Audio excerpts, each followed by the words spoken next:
北京近日严重的空气污染，是北京咳这种戏谑的说法在外籍人士间流传。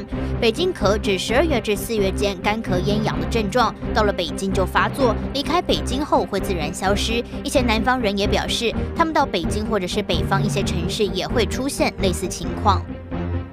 依据最新统计，截至去年底，大陆60岁以上的人口已经达到1亿9390万人，占总人口的14.3%。大陆正以惊人的速度进入老年化，未富先老的特点让其面临的挑战更为严峻。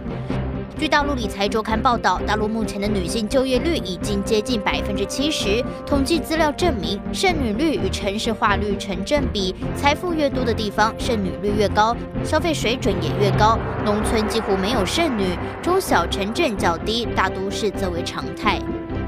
大陆过快的电子商务发展也为服务品质带来挑战。根据中国电商委统计，在去年11月11日双11的购物潮后，只有34%的消费者还愿意参与12月12号双12的购物节。新唐人亚太电视整理报道。